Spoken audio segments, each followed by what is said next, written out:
So let's start with this, right? I think when this comes up on the screen, it's like, whoop, what is this? We're going to take a trip down memory lane with this one.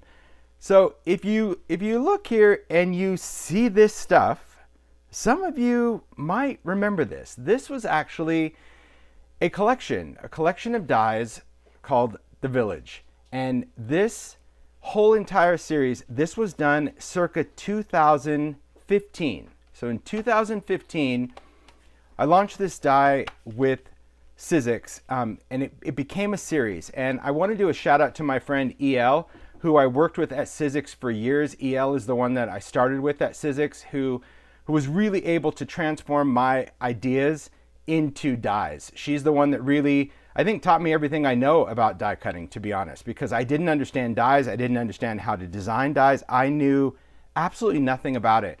But I had ideas, and it was such a wonderful joy to work with EL all the years because she really showed me the potential and possibility of what dies can do. Now, back in the early days, I used to only design steel rule dies for Sizzix. I wasn't into the thin dies. I didn't want anything to do with them, actually, because I just thought, like, okay, you know, I want a steel rule die because I want to be able to cut all the thick things, and they're great. I love steel rule dies. I don't design very many, to be honest, because what I've learned through the years is that different technology allows you to do different things. And of course, that provided some huge potential as we've moved forward throughout all these years in the brand. But this specific collection, The Village, was something that I said to EL, I'm like, wouldn't it be cool if we could design a die to create little houses like you see at Christmas time, like the little vintage paper houses? It would be so great, but I don't know how to build a house, and I certainly don't know how to build one with the die. So we looked at pictures, and EL actually drew all of these, well, I'll just say blueprints, if you will, because she was able to take a house and break it down into a die and a design. And so we started with this big guy. This was the dwelling. It was kind of your foundation. That would be build that house with the little pedestal. And then we had the brownstone, which would build this tall house. And then what we did for these dies is we started creating like different themes as we went. So we had a die that was like a winter one where it was more of an overlay. So this die just kind of gave you the snowy icicle pieces. Then we did a gingerbread one where this die kind of gave you the candy pieces to do a gingerbread house, a little pretzel, which was great. We started adding elements to it like the bell tower, where this die was a component where you could just build the bell tower. And all of these, of course, needed these base dies to work with. So if you just got this one, you know, you couldn't do anything with it other than build a tower because you needed another die with it. Then we added different elements, you know, where you could do a little addition, a little side, or a little entryway. And again, you needed to work with those base dies. And the themes got really fun, right? We were able to do kind of detail cottage. And it's crazy to think when you're working with these from the cottage perspective, all these little details we were able to achieve in a steel rule die. Everything from little window frames to a fence to an awning, but we still had limitations, right? If you have these dies, you know that, you know, the pieces are fairly chunky. We did this fun surf shack with a palm tree, and it just became cool. One of my favorites, of course, the manor, because we're able to create this second story on that same base house. So this die just creates kind of that top floor with the little mansard roof with that curve. I'm telling you, just groundbreaking technology, really, when it came to building this series. And this series, this went on for several years. Sizzix has retired this entire collection actually several years ago. And I know through the years that these things show up on eBay for huge money. Huge money, and people have said year after year, like, you need to do this, you need to do this. But as you can see, it was a very complex thing, and I couldn't wrap my head around it because EL is no longer with Sizzix. So I couldn't really wrap my head around how do I kind of move on with this without EL's expertise, to be honest. So these dies collectively, and I'll just kind of bring this in.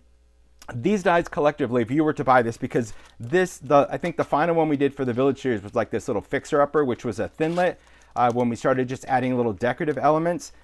And as we went through the whole thing, this, as you see it, retail, was like $300 as you invested. So I know many people through the years as you started collecting pieces, this whole collection, $300 was quite an investment. And if you still have it, you know that you can get so many years of use, well, actually indefinite use on these because a die is never going to go bad. But nevertheless, they're gone. Thank you. Retired. So this is what we did. So I started thinking, everyone asked, and last year I even kind of hinted about this as well because people said, I wish you would redo the village. But like I said, without EL, like there's no way I could even wrap my head around this to create it. So here's what we did. We actually just went in, I talked to Sizzix and said, could we possibly take that art, that line art that EL did, and modify it and manipulate it and create a collection of all those ideas, but to do it in a series of thinlits. Because at the end of the day, I started cutting more of these with cardstock than I did with chipboard. And it took about a year to take that art, and I work with Lisa at Sizzix, so a shout out to Lisa for taking EL's original art and transforming it into this new release. So this is the new release. This is what is available now. It's launched today, and this is called the Village Collection. Now, let me just explain why I'm calling this one SKU the collection. Because what I learned when we did the original Village, when we had all those different dyes that I shared with you, is that because I can't control the life cycle of a product line, right? I don't have a say in when a company retires something, discontinues something. I don't control when retailers order something or when they don't order something or when something ships or when it's stocked or production. I don't control the universe, much to people's dismay. I don't. But what was challenging is that depending on what components people were able to buy, they were all pointless if you didn't have the base die, right? Or if you had the base die but you want the bell tower and you couldn't get the bell tower, and then the bell tower would come out but now the base was retired. Or if you just take in today's world, just getting product shipped, getting it manufactured and shipped. So when we first designed this, this was supposed to be a series of 4 SKUs. There was going to be house 1, house 2, the accessories, kind of like I did before. And then as we got closer to the end of the process, I went to Sizzix and said, you know what? I want to change it. Instead of it being individual releases, I want to bundle this as one collection. And I'll be honest, Sizzix doesn't necessarily agree with this decision, but they certainly support it. And I appreciate their support because I think as makers, if you are into building houses, and for those of you out there that have been looking for these dies for years, you know the frustration of not having all the components to do what you want to do. So we have combined it into one SKU. And what that means is instead of having a $25 SKU, a $25 SKU, $25, and you have to go and collect it, all of these came together, and not only is it more convenient, but it did bring the retail down a little bit. So this one set retails for $84.99. Now, you might be like sticker shocked where you're like, $85 for one SKU. Okay, but it isn't one SKU. It was actually 4 SKUs that I decided to put into one. This Village collection, there are 87 dies in the collection, and this collection will allow you to build everything. And that's what I'm going to share with you in this live. Everything that you can create with this one SKU, right? So when you look at that $85 SKU, I want you to understand really where it came from, kind of the whole breakdown, right? So the original Village, like that's what it was. The original one, you know, about $300. This collection, $85. And you're going to see why, because the components, what we're able to do in a thinlit, and I'm going to share this art. Normally I don't share this side of the Sizzix design arena, if you will, okay? But what's that? Oh, nothing. Okay. But the cool thing about this, of course, is that we work from templates. So when we design dies, we work on a template for manufacturing, which is pretty much a size piece of steel that we're able to take all of the art components and put it on. And whatever we fit and however we fit it, that is what determines the overall cost of a product, right? So again, this is where Lisa and I took EL's art, shrunk it down to a scale that we wanted. So this, of course, as we work through it, we're able to literally fit pieces anywhere on this template. So we can put dies inside of dies if they have openings, right? Because some dies, like if it's a framelit, has an opening, some are solid. And we crammed in as much as we could, which means not only could we fit all the components, but we were able to design elements that were never part of the original Village, right? We were able to take things, because now that we're on a thinlit technology, we're able to really fine tune the detail to get more decorative window frames and all sorts of cool pieces to go in to this Village. So let's take you through what this is, right? So the whole idea behind this is to create a house. So let's first talk about the houses, if you will. So here is the dwelling, and here is the brownstone. Now these are actually the original ones. These are the ones that I cut with the steel rule version that I shared with you, because I want to show you scale, because I don't want anyone that already has the original ones to be like, oh man, you know, I already got it. You're right, you already have it. And if you're happy making this scale of designs, you are good to go. But I wanted to also have a value to this, because if you like to make houses and you like to make a village, maybe it's going to be for the mantle, or you always wanted something maybe for a tree ornament or something like that, I wanted to change the scale as well. So this is the scale of this new village collection. So you can see side by side, this is our dwelling. You can see that the new one is a little smaller, right? Not significantly smaller, but small enough to make a very substantial difference. This size is really perfect. It's still going to work with this big one. So again, if you're looking at forced perspective because you're going to create a village on the mantelpiece and you want to have things stacked on wood and all that, I wanted something that would really work with what you already had. That's always been important to me as a maker, is that I didn't ever want to design something that would make something you had before obsolete. There's nothing more frustrating than that. You're like, well, why did I do that? So if you have this, great. If you want to create a new size, this will allow you to do it. This is the detail of the house. But not only is it going to build this house, it's got so much more potential, which is what I'm going to share during this live. All right? So here's the brownstone. And here is the brownstone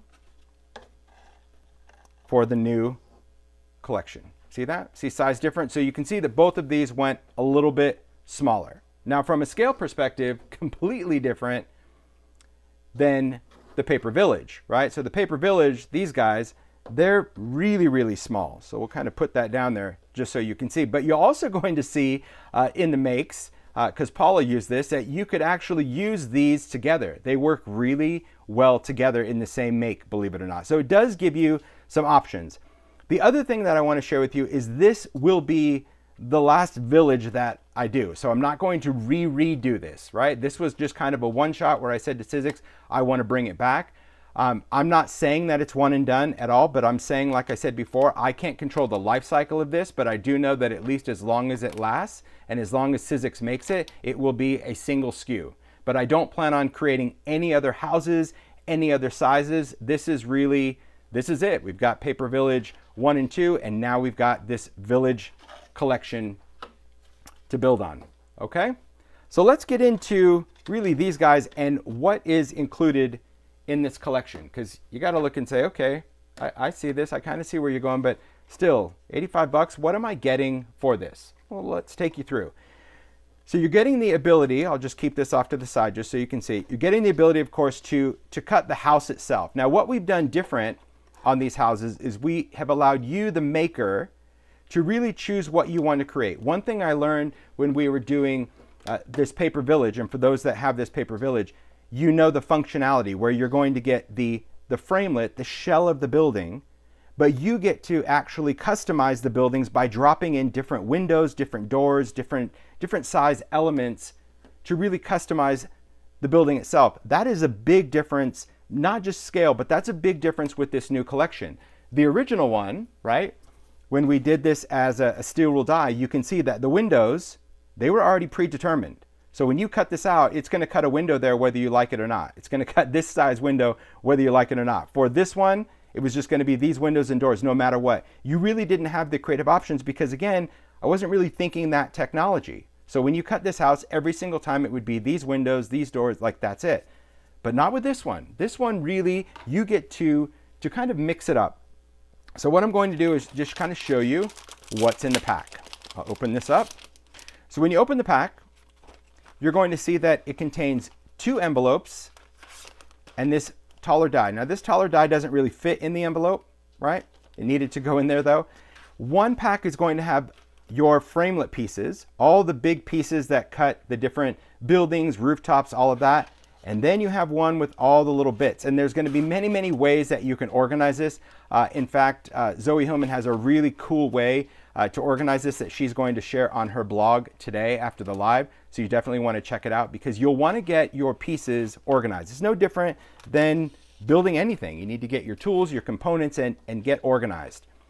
The other thing that comes in the package, right? I don't say comes in the package, but we did on the packaging, is I wanted to remind you as a maker when you get this, all the things that this collection can do. And that would be all of these, right? So what I tried to do on this visual is to show that anything in brown is what the die set actually cuts. The white is showing you what it works with. So for example, we'll take these two buildings. We already talked about the dwelling and the brownstone. This set also has these pieces. That was going to be that add-on set that I shared in the earlier collection. So that add-on will allow you to create an addition onto any building as well as an entryway. And those dies work on either sides of the building.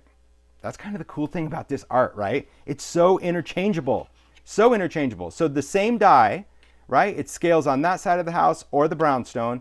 Same with the entryway. You can have an entryway that's going to fit that tall, skinny one or that one. So you can see that the brown is what's showing the entryway and the addition. Then you'll see down here the bell tower. Now the cool thing, let me just fold this down. On this same building, now we've got that bell tower. Now this could be for a church, this could be for a school, this could be its own separate tower on the side. You could build a castle, you could do whatever you want to do. But this is what that bell tower steel wool die did, but now it's part of the collection. Then we have these little dormer additions. Now these are ways that you can add this little window box to the side of a rooftop. Now this one, you can see that it's only shown on this building because it's only sized for this building. It's all about the angle of the roof.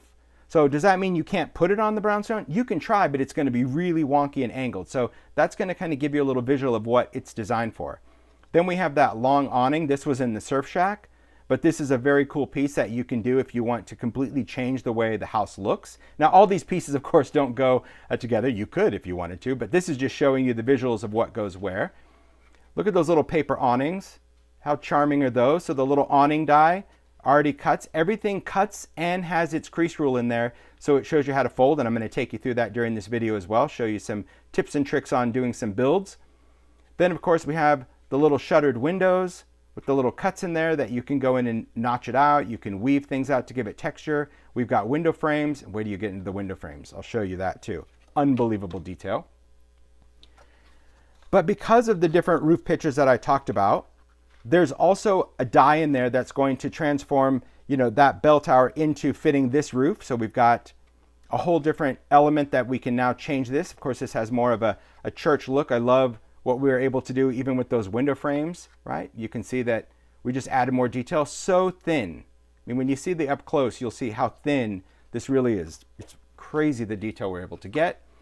And then of course, this mansard roof, I love this. And again, when this was a steel wool die, the windows were already cut in there. You didn't have the option to change the size of windows or not do windows or put windows in all of the different areas, right? Including different chimney tops. Lots to go through in this for the collection, but that wasn't it, right? Even though we were able to create kind of the foundation, the stuff that you were able to see in that collection, here was my decision. So I thought, okay, now that we had the core, we had all the different buildings, we had the dwelling, the brownstone, the additions, the bell tower, the mansard. Okay, do I want to go into the theme side of it? In other words, do I want to put the snow from the winter one? Do I want to put the candy from the gingerbread? Do I want to do the palm tree for the Surf Shack? And I'm like, no, I really don't, because if you have Sizzix, chances are you have some type of dies.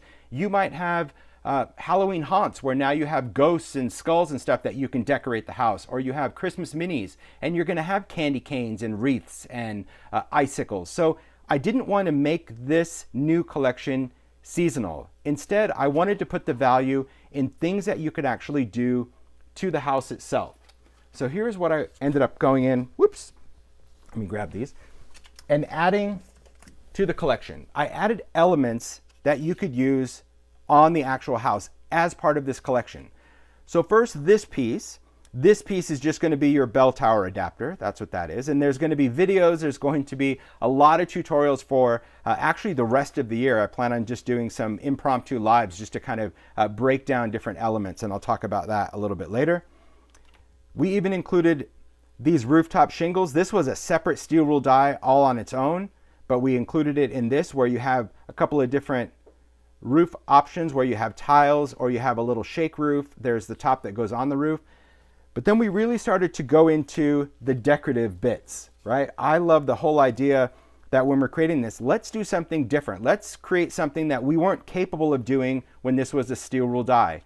And that is going to be all of these detail trims. Now there are trims to transform different windows and doors where you can do an opening, you can do a cross section, you can do different types of windows even though they're rectangular. On the taller pieces, you can either make them into doors, you can create large cathedral windows. There are oval openings, so you can have an oval window and you can either have an outline or that cross beam. There again, on that rectangular window, you can change that. These windows could of course even go on the side. So if you wanted to make kind of a greenhouse look where you have different tiny windows, and you can use many of these on one house, right? So there again, some other window frames. This one creates that little peak. And this, of course, still fits that rectangular opening. So even though you're cutting a rectangle, by putting this on, now you're changing the whole shape of that, but the base opening doesn't change. We've got this arch window. I love this one that has a little pediment and that ledge. Then, of course, we created some other shutter windows. So you saw the initial shutter, but I wanted to do something that if you were going to do maybe a church and you wanted to create the stained glass, that you had these other little shutters that you can open, and then some smaller windows for the tops of the house, and of course the little window frame for that dormer, that little piece that pops out. But look at how thin these are. They're just so skinny and so thin, again, because of the thinlet technology. It allows us to really hone in on the details. Okay, so how do you know what's what? Well, the other thing that we did with this entire collection, because we learned from everything that we do, that's what I was saying at the beginning, that it's really hard to believe that 6 years ago we created something steel rule die that we thought was like cutting edge, and at the time it was groundbreaking. But man, 6 years later we've just learned so many different things as far as what we can do for detail, what we can fit on the template. But then when we launched Colorize, we also learned the ability of actually labeling the backs of the dies, right? So Colorize has that little engraved color name. So what we wanted to do for the village is any of the components, we actually engraved or etched what that die does. Meaning if you picked it up, you're like, what is this? Is this a window? It's a door. So that's going to tell you, okay, that's going to be a door that's going to create a hinge. Oh, that's going to be an entry door. Oh, there's an entry frame. So that frame fits around that door, right? This door frame, if you're talking about the houses, you've got house 1 and house 2. So the other thing that we did is I wanted to eliminate the multi-passive things. For those that have the steel rule die, you know that there's some things that you had to cut like 3, 4, 5 times just to get enough pieces to build. For the house, we have house 1, it's here, it's like finding it, and there's house 2. So both of these dies, you can run them through at the same time to build the house. Same thing with brownstone, like when you're adding the layers, you're able to really take each piece and know what's going to work. There's the rooftop for house 1. Everything is just marked for you. So you'll see a little bit as we go into more of the detail, right? Kind of get ahead of myself. But before we get into that, I need to talk about the rest of this release, because it's not just this one SKU. As I'm building the houses, looking at this going, man, I just remember when I was creating these back in the day, and I look at all the graphics of, I was taking stencils and I was taking pattern paper. Well, we have 3D technology, right? We know in the 3D line that we've created some really cool effects, right? With 3D folders, right? We've had a wood grain one. We just launched cobblestone. We did brick, right? One of my favorites. And this was very cool because we can add texture. But the challenge, of course, with these folders is that this posed for a really large scale, right? The brick on here, it was okay, but it was pretty big. So as we launched the minis this year, I said to Sizzix, wouldn't it be cool if we could actually do these in minis, even though we just launched this just a couple of weeks ago, and they were totally on board with it. So we have 3 new mini 3D folders as part of this launch, right? So we've got the Village Collection, that's one SKU, and then we have these 3 mini 3D folders. So I just want to show you the difference in scale. Has all the same detail of the original, just mini, right? So now your bricks, you still have all, see, you can even see the little innies and outies, and Ryan just really rocked this as far as having the ability to take these dies and really capture all the detail. So now we've got mini bricks, right? Small detail of that.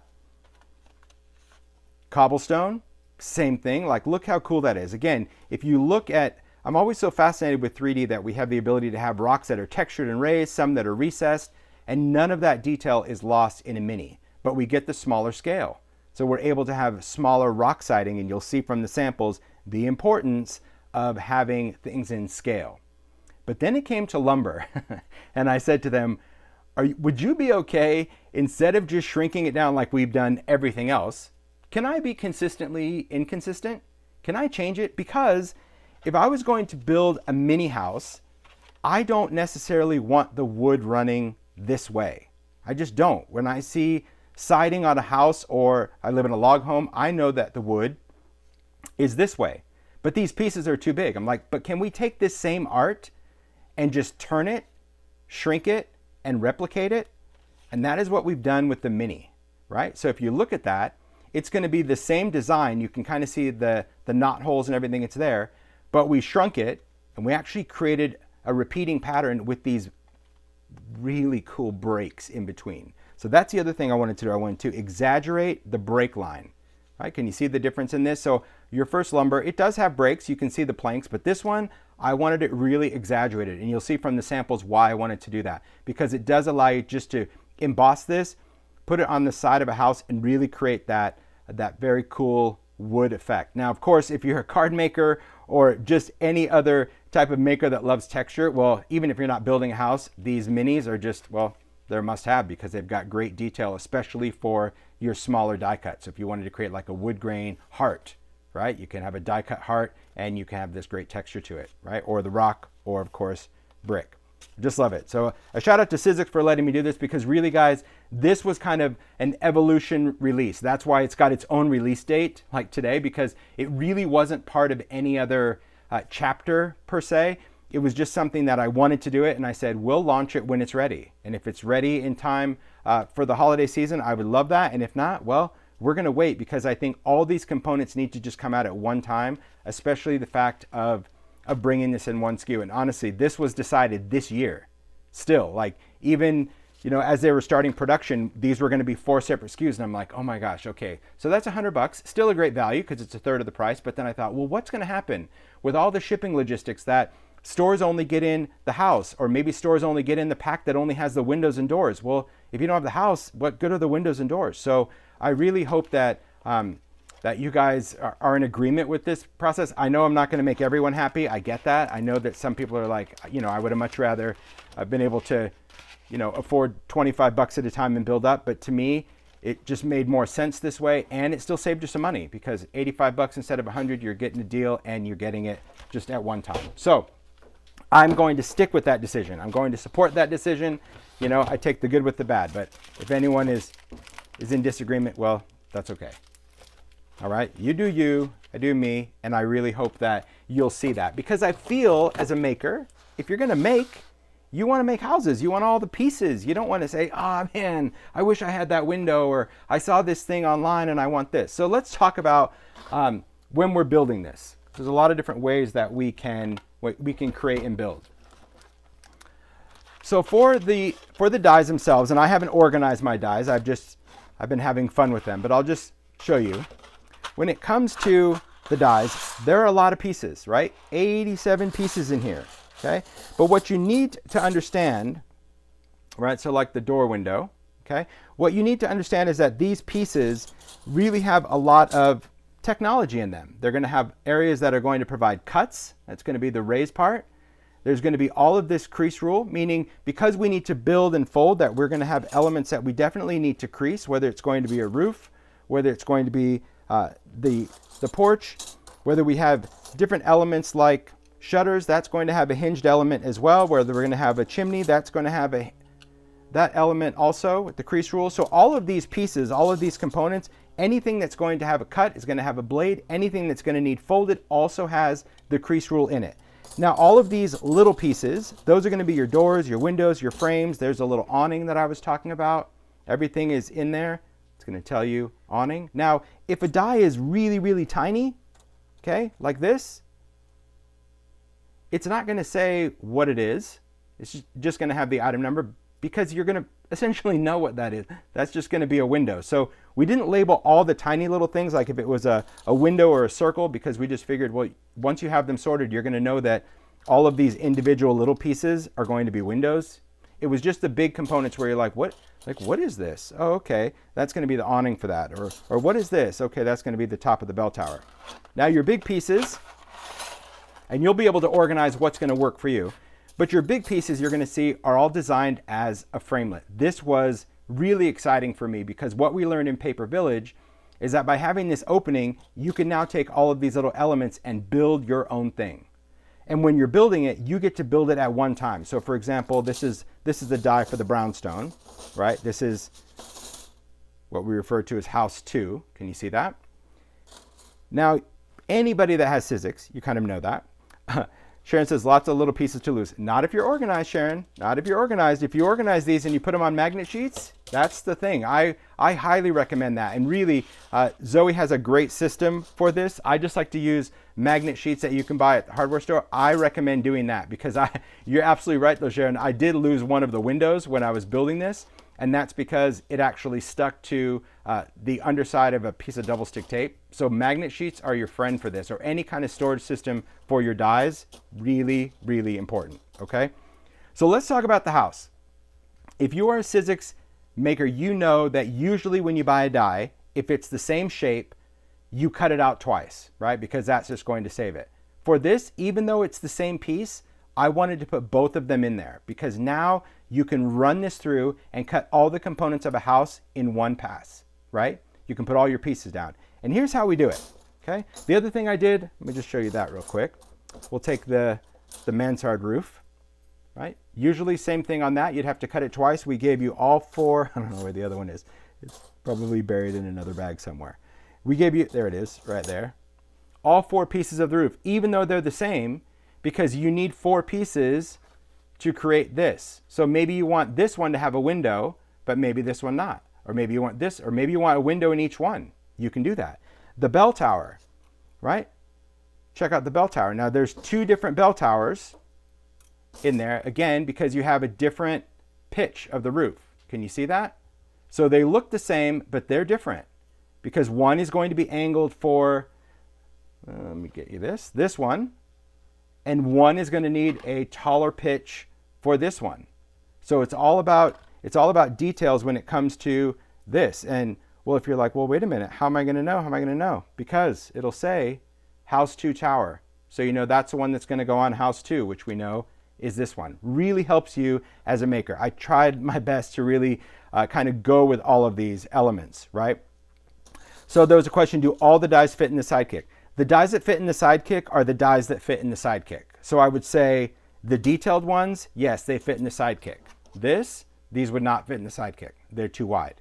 But your base ones, you're going to want to use a regular machine, but all of your little detail stuff. So as I'm cutting on the houses, I use my Sidekick for all the little bits. When I was cutting window frames, when I was cutting doors, when I was cutting extra chimney pieces, that was all done on the Sidekick. But the big one I still used, you can use your Big Shot, your Vagabond, whatever machine, because this is going to be bigger than that Sidekick, all right?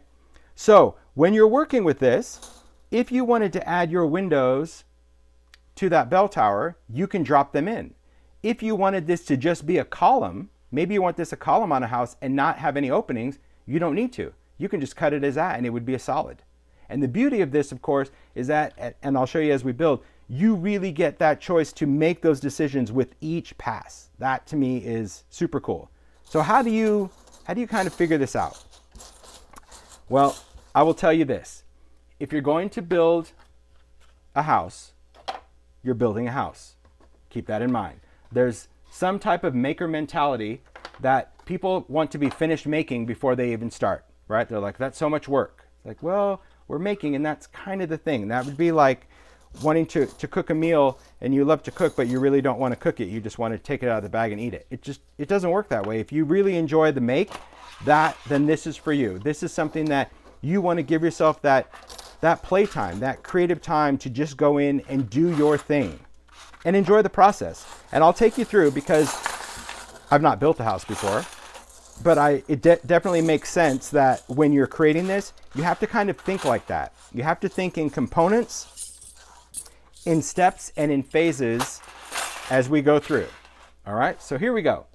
So the first thing to know when you're building is what to build out of. Like, what is our substrate of choice when it comes to die cutting?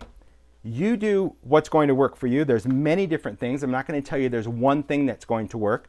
But my advice to you is to create a house with something thick, a substrate. Now, chipboard is not going to be great. Even if this had the ability to cut chipboard like the steel rule dies, if I'm using heavy stock, which is a 130-pound cover. If you only work in GSM, you could just Google, what is the GSM for 130-pound cover. But this is my heavy stock with Ranger. This is what all of these are built from, right? It's all heavy stock because heavy stock comes in craft and it also comes in white. This, of course, it is a nice heavy stock. So it's going to build a really nice structure, right? Whether it's going to be craft or white as your foundation, it's still going to have flexibility because it's cardstock, but it's going to be like a stable, sturdy material to cut with. So that is what I've done with all of these pieces. I've either done them in craft or I've done them in white. I just go in, cut the sheet in half, right? Because these are 8.5 by 11. So I'll just go in, leave it at 8.5, just cut that at 5.5. So I've got my pieces and then I'm off, right? I'm off to the races. I can just start going. The other thing that you're going to want is you're going to want some way to keep your dies in place. Now, I'm not saying you need to have this. You can use washi tape, masking tape, whatever, but something sticky is going to really help you be successful in the build. So here's what I like to do.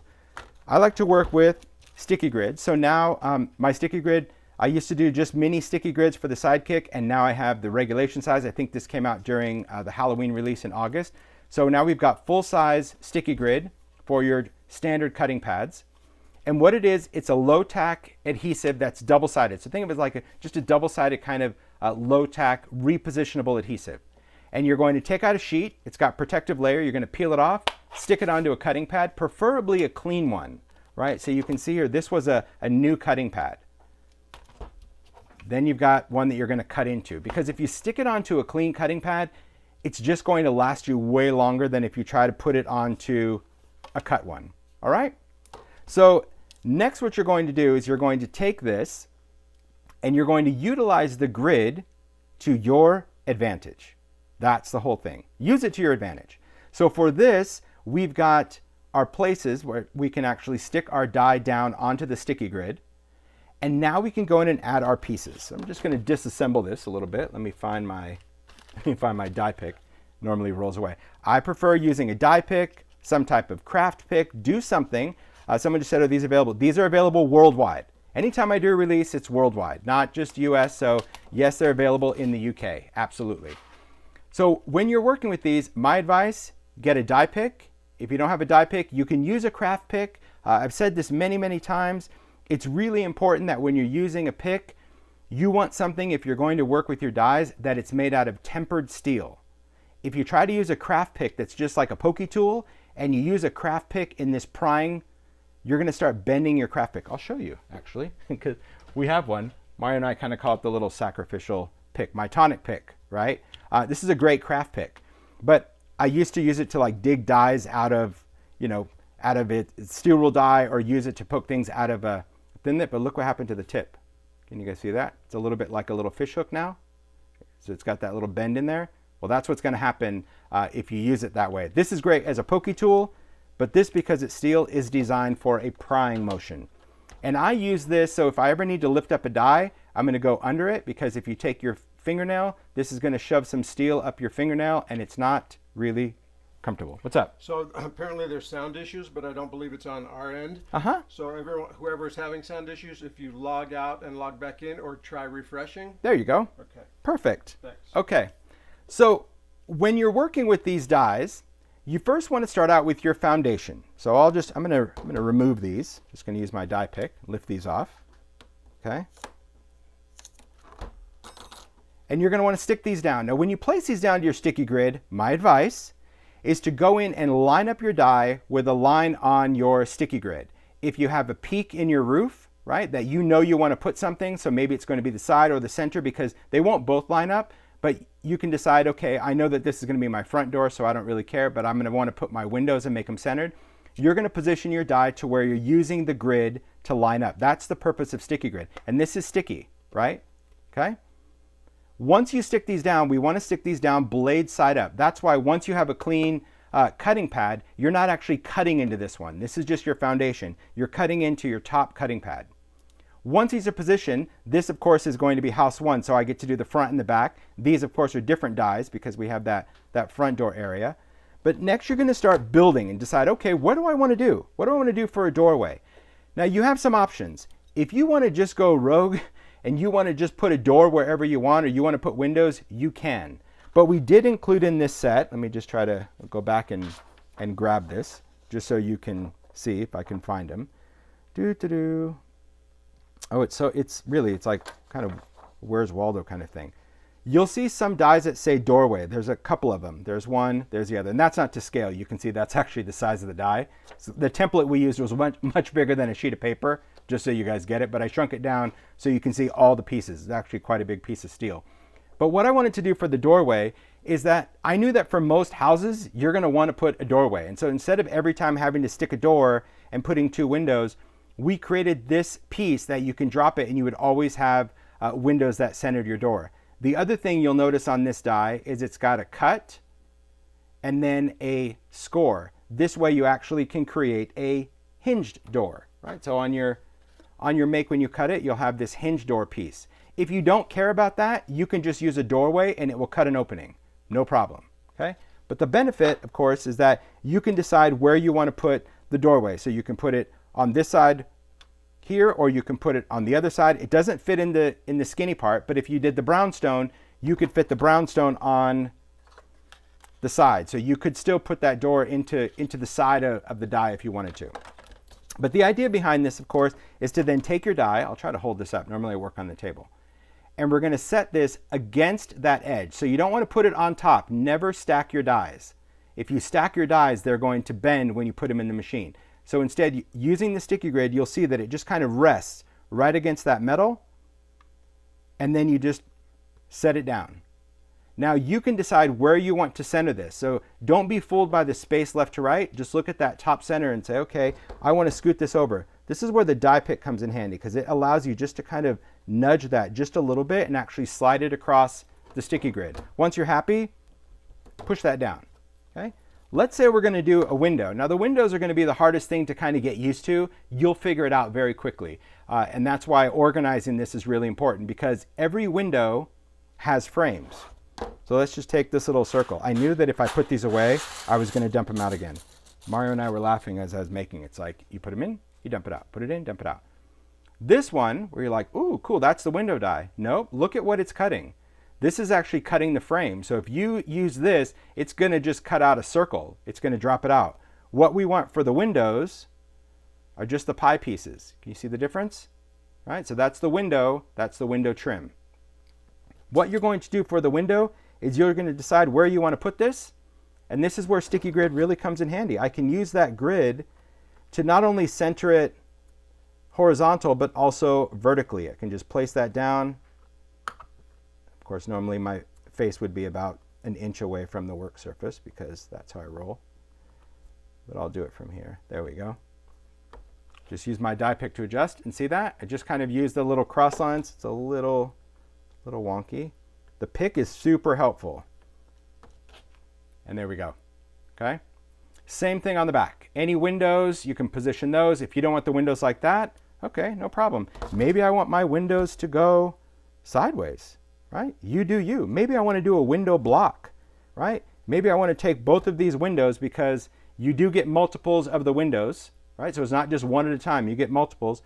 Maybe I want to create a block. So on this one, it's like, okay, I'm going to do like a, I don't know, some sort of cool blocked window, and I can stack them this way.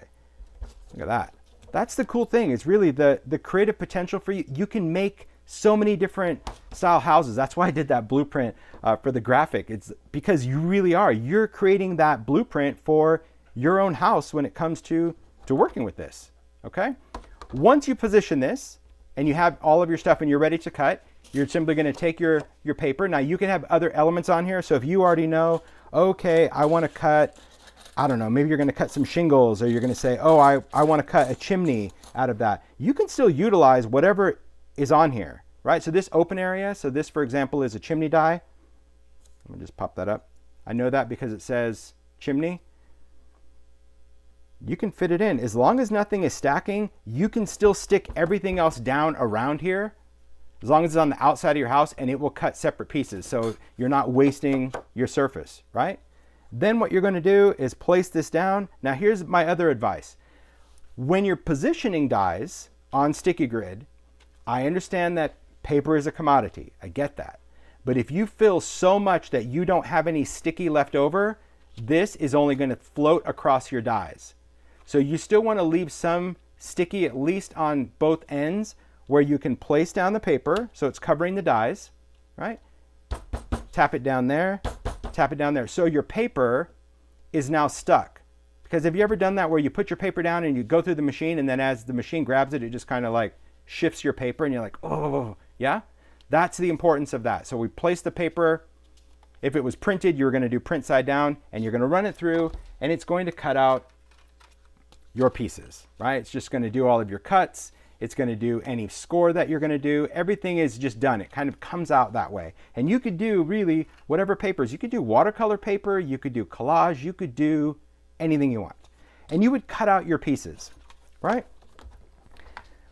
I'm going to probably do more in-depth kind of look. Oh, just for clarity, top cutting pad before it goes in the machine. Okay, that was a given, but I just wanted to say that because I'm not actually die cutting. I'm going to be doing some more in-depth tutorials where they are going to be videos, but instead of doing one big long let's build a house because it would be hours long, it's just going to be, hey, let's go in and actually, thanks, actually just take elements from different dies and say, okay, let's build the top story. Let's talk about window frames. Let's talk about treatments. Let's do all sorts of different things. So trust that that will come, and I know for a fact that the makers from today plan on sharing quite a bit. So let's break it down into the basics. So consider this like House 101, really the tips and tricks before you build, okay? So when it comes to the houses, and you have this piece cut, it's going to cut and score. Now these little deboss pieces, this is from it being a framelit. Don't worry about this, because here's what you need to think. You need to think of the fact as you need to build the house before you accent the house, right? So your house isn't built out of siding. Your house is built and then they put siding on that, right? Your house, unless it's a brick house, it's built out of bricks, but your house isn't have cobble, it's not built out of cobblestone. It might be if it's a vintage house, and lucky you. But most of the time, these are all accents, and you need to approach the village that way as well. So when I create, the first thing I want to do is cut the pieces just to build the house. So that's what we're going to do. We cut the elements, then we have all of these crease lines. Now, many people have different tricks. Some people like to go in with a bone folder and go in and kind of recrease the crease. To me, that just takes way too much time. So what I use instead is some type of an acrylic with a sharp edge. Not razor sharp, but nothing contoured around. So it could be a piece of acrylic, maybe it's a piece of wood. This happens to just be one of my stamp blocks with Stampers Anonymous, but it could be anything, right? So if you have a block. And here's what I like to do. You can take your die cut piece, and anytime you see a crease, can you see that crease? You're going to line that crease edge with the edge of your block. Hold it with your fingers, and you're going to simply press against that crease. See how nice that this was no additional scoring or anything. Turn the paper, same thing. I've just lined up that edge and push. That's going to make sure that you get that kind of crease or break on the paper. If you try to do it in the air, you see how it wants to bend the entire piece of paper, and sometimes you miss a line. So the easiest thing to do is just take that, line up your crease rule with the edge of a block, and push. And I'll go in, and I love to just use my finger just to rest that paper, because if I do that, I know it's lined up. And you can turn it. So I like to find a block that just fits in my hand so I can either have a long side or a short side. So these are just pushed. That's all I'm doing right now. You can see I've already done that. I've just pushed them. I haven't done anything at this point. You can do the same thing if you're doing watercolor paper, right? Take the edge. So I'll just sit there. Again, this is a lot of repetition. So I might spend an afternoon just cutting pieces, and then I might sit in front of the TV and just do all of my push score. It's going to take just a bit. For those of you that have built the houses before, again, there's so many people that love the village. You know what I mean. But this system, way easier than steel rule, because it's giving us a deeper crease right? And also much stronger detail. Now let's say it's a door and you're like, okay, what do I do, Captain Obvious? What you're gonna do is now I'm gonna rest the block against that crease rule, right? See that? And then all I do is just bend the door. Look at that, simple. So definitely your friend. And if you don't have that, maybe you have a ruler. A ruler's gonna work just the same, right? As long as that's gonna have just a nice crisp edge versus something contoured, you're gonna be good to go, right? What's up, Mario? So everyone's asking about this blueprint. Uh-huh. Are you able to maybe share this on your blog? No. No. Mm-mm. Okay. No, there's really no need for that. I'm not sure because that's actually just line art. So it's not a blueprint, and it's not going to be how you can actually store them. But Zoe will do that because that's really just the line art for the actual SKU. I didn't think so. That's what I thought. But the pieces are all labeled, and again, Zoe's got a great tip of actually sorting it, because this isn't done by house. This isn't done by what works together. This is what fit on the template. All right. But trust me, you're going to want to see Zoe's post, because she showed it to me and I'm like, that's brilliant. Brilliant, brilliant. Okay. So once you have this, then you're going to take something, I don't know, I prefer to use a bone folder for the next step. Actually, let me just get out, if you guys are okay with that, let me just take out my media mat. Okay. It's just going to be easier because this is what I normally work on. So what I would do is I'm going to take that, now that I've got that bend, and I'm going to finish the fold and then just go in with a bone folder and just make that crease, right? So I'm not using the tip of it, I'm just using, and if you don't have this, you can use whatever you want, a scraper, a gift card, but that's just gonna make sure, because you can still see that it's kind of rounded. See that? Until you crease it, it's gonna be a little round. So if you go in and just make that, see now it's like, see the difference? It really does matter. These little steps, it just makes it so much easier, because now I can just take my finger, fold that, and we're good. So now my folds, you see how crispy they are? Much more defined that way. All right, so we're gonna do the same thing. And you could work from the front. I prefer to work on the smooth side, the big side, because it's just easier. And you can do a couple of them if you want, right? Put both of those in. This just happens to be a Teflon one. I like using a Teflon bone folder. I know that these are a little bit pricier. I'm sure you can find them most stores, but the cool thing about a Teflon, one, it doesn't transfer anything, but two, it doesn't leave shine on your paper. If you use a plastic paper creaser or bone folder and you go across paper, it often leaves a shine because of plastic, but this doesn't do that. And I love that little rounded tapered edge, so I can use that, or the flat edge. But anyway, so we've got the house pieces. Then it's going to be the build. And this is like, I don't know, super fast. So when it comes to the build, you as the maker are going to have options. And adhesives, there is not one right or wrong adhesive for this at all, okay? Some like to use tape, and I like to use tape. This is just score tape. I like to use double stick tape for some elements of my house. Collage medium, another one. Anything that's going to be a liquid adhesive, I like collage medium because it's going to dry matte and invisible, so if I'm really a messy gluer, I don't have to worry about shine. But you can use any kind of liquid adhesive. That's going to give you a little bit more playtime. So there's going to be certain elements like a window frame that's going to go on the top that I'm going to want to be able to put on there and like adjust. Because if you do tape and you stick it down and you're not lined up, when you rip it off, you're going to leave a rip on there. So I like to use a matte drying adhesive for certain elements because I need wiggle room. Then there's going to be other elements that you're going to use a hot glue gun, right? And if you use a hot glue gun, let me just grab mine. It's right over here. It's in my drawer. I've talked about this. You can find whatever kind of glue gun you want to shop. This is the one I use. You can see I've had it for a long time. They still make this one, but I like one with a detail tip, right? Really, really fine detail tip, because that's going to allow, if I want to put just a little bit of glue on the tab, I can just hit that tab with some hot glue instead of just having a big blob that sticks out. So that's another way to use your adhesive. So let's just say we're going to use some score tape. Score tape is really good for kind of the basic build, meaning my tabs, because I can position that, place the score tape. I work on the non-stick mat, so it's not going to stick to the glass. Use my finger and just pull away from that. So you can do that for your big tabs. I mean, you could put it on all of your tabs, but by working on the non-stick part, even if you have some overhang, it's not going to stick to the surface because this is non-stick. And you could go in and add all of your tape to your tabs. To put the house together, let me just do that. I'll do that real quick, just on the side, just so you get the idea. So I put it right along that fold, stick my finger and pull against your finger just to tear that tape. I love score tape. All right. Then you're going to go in with a pokey tool. You can still use your same die pick. Remove the paper. When you go to build the house, you want to make sure that this is balanced, this is level. So I like to work with something straight edge. If you have a media mat, it's really good because you can use the line to align it.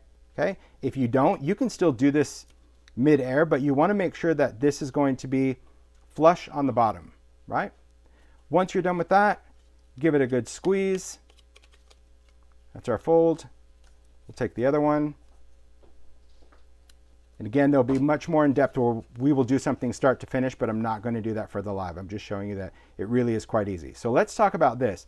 When you go to build this, right, now you're kind of working with the house in a bit of a wonky shape because you're trying to actually wrap something around.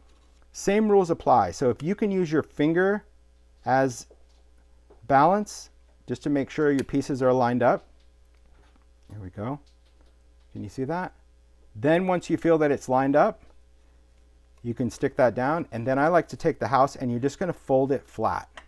Okay. If you fold it flat, then you can make sure that everything is done because it'll fold either way. It's designed that way to fold. Now we have all of our tabs for our rooftops. We could have tape on there. They could be glue. We could put the roof on there.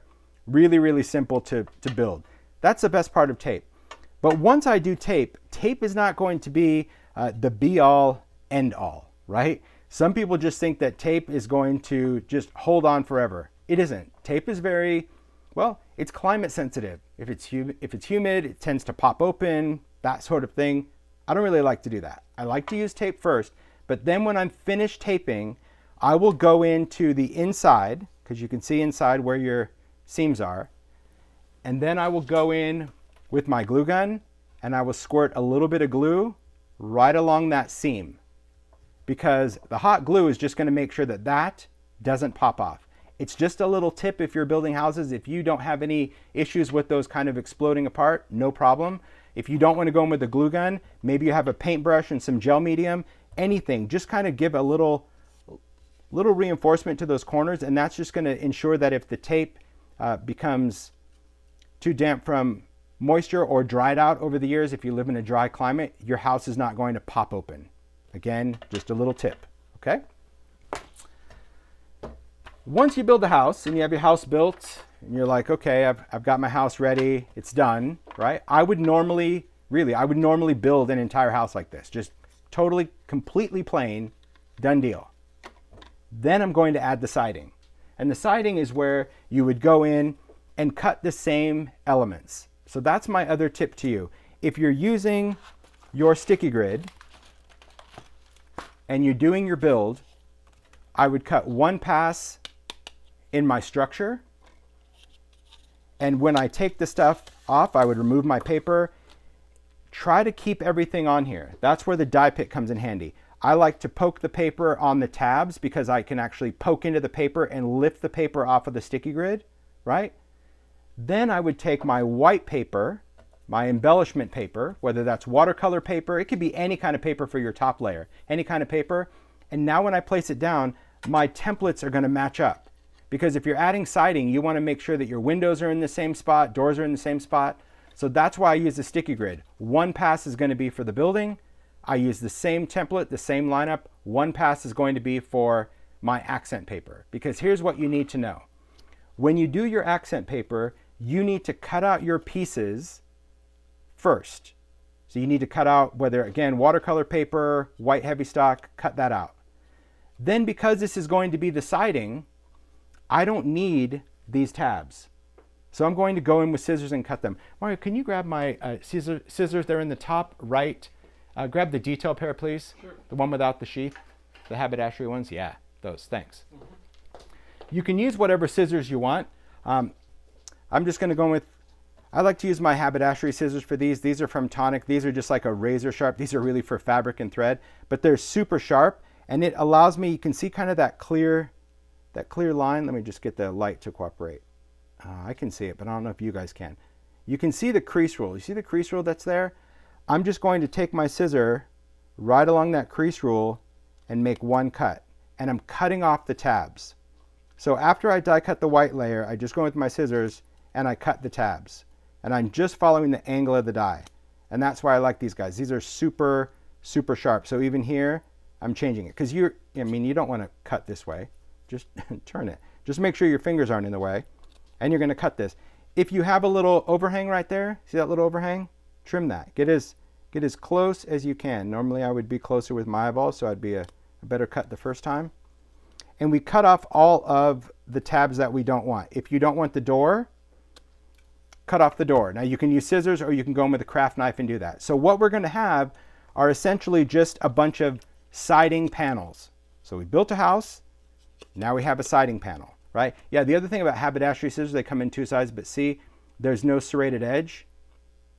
But these are razor sharp, so you just have to be careful because they'll cut all the way to that super sharp tip. But I have panels. Once you have your panels cut, then we add the texture. So I would take a die cut panel, mist it with water, take my 3D folder, just grab this one, right? Place it in that folder, and I would emboss it. Very important that you remember this process, because what you would tend to do is go in and emboss a panel of paper and then die cut it. If you do that, the pressure of die cutting is going to smash all of your texture. So you actually have to die cut first and then texture the panels. Does that make sense? I hope so. Okay, really important to die cut your panels, then emboss. So think of this as siding. You're essentially building siding for your house. And then once you have your siding, you can do your inking, you can do it, and you can do your inking before or after. That really doesn't matter. You know, if you wanted to ink all of your paper that you know is going to be for siding, maybe you're going to do brick, you can start with a piece of watercolor paper and do all your inking and all that, and then cut it up, cut this, and then emboss it. It doesn't really matter. Or you can do all your texture and then apply your colorant to an embossed piece. That part doesn't matter, but you do need to cut first and then emboss. Then you got your panels ready to go. They would just glue on to your house, and you would just use collage medium, glue that on, stick your panel down, use your finger, smash that. But then you don't have to worry about any folds in a texture, or you don't have to worry about any element not actually performing on there. If you try to build your house out of a textured paper, it is really challenging, right? Because the folds aren't going to want to have nice, straight, clean folds, and it's really just a mess. That's how I do it. Now, there's people that do it their own way. And that's what I said. You do you. I'm just sharing the tips of how I like to build a house. I build the house, then I add the siding and the accessories and the panels and all that. So let's go into that. Hopefully I'm making sense. Think of this as a crash course in village building, but trust that there's plenty of education out there for building these, okay? We're doing okay, Mario? I'm trying to monitor the chat. I see a lot of people just kind of, yeah. They talk about random things, though. I will say that. Very random. Yeah, I look, I'm like, okay. But maybe there's just a delay. I don't know. We'll know because some stuff I didn't even say. All right. When it comes to accessorizing a house, okay, when I talk about adding panels, yes, you can use 3D folders. They are amazing. But what other things can you use to really customize a house? Well, it could be all sorts of different types of papers. It could be your watercolor papers, your craft stock. If you want something even super detailed, you can use wood grain. Now, this is wood grain that's from Ranger in the Distress line. It's just much more detailed or delicate than a wood grain 3D folder. So you're going to see some of the makers actually used both, right? They're going to use the new 3D lumber for that chunky wood, but maybe they want really thin wood shutters or wood shingles. Well, this one is just going to give you more detail. It's not going to be so chunky, and it already comes pre-embossed, so there's that. If you're going to do some details, like that's the wood plank. This is the new 3D Mini. That's a new 3D Mini cobblestone. You can create really cool effects from white paper onto that. This is just a cobblestone effect where you can add moss and all sorts of cool things. I'll probably just share in some videos this season of just like how to alter these papers, right? I know that there's a lot of great tutorials that people do. Stacey does like how to do wood grain. I know I've always done how to do brick. So a lot of makers also show how to create realistic effects. I know Tammy B talks about, using grit paste to create concrete. There's a lot of tips out there that you can use from other makes, but to actually use for the papers that you work on your village. You can also find things like thin wood veneer, right? So this is actually wood, but it's thin enough that you can die cut it. I like to still stick mine onto craft. So the veneer is very, very thin. You can see that's what it is, but it is actually made of wood. Okay, you can stain it, you can paint it. I like to just run it through a Xyron, just get adhesive on it, or you can use gel medium. Stick it onto a substrate so when I die cut it, it's more rigid, and I put everything on that craft heavy stock. That's what I use in bulk. I just love it. If you want to add some metallic accents, this is just Ranger's foil tape, right? That's the adhesive back foil tape. Put it on something thick. Now, I use alcohol ink cardstock if I want black on the back, because the alcohol ink cardstock is a very thick weight like the craft. So I'm always backing my substrates on something, because when I cut it, I want to be able to utilize it and not it be all thin and flimsy. I want it to be dimensional. So just keep that in mind. Does it have to be black? No, it could be craft. But in this case, because I was doing a chimney, I wanted the inside of my chimney black. Those are other things you're going to learn, that some things you're going to see both sides of it when you build a house. So you might even go in, like on this one, I wanted metal, and you'll see on the mansard roof that I did, I put the metal on both sides. So this is still black cardstock, but I put the metal tape, and then I just did some black paint and a little steel wool and created this. There's that little bit of black, you can still see it. So if you want something that just looks like sheet metal, maybe you're going to do a column or you're going to do a rooftop or something, just play around with the substrates. You don't need to go out and buy a bunch of stuff. You can repurpose a lot of things in your craft room or just even in your space. This, for example, sandpaper. I take heavy grit sandpaper and paint it. This is just painted black. Xyron it onto a piece of craft, right?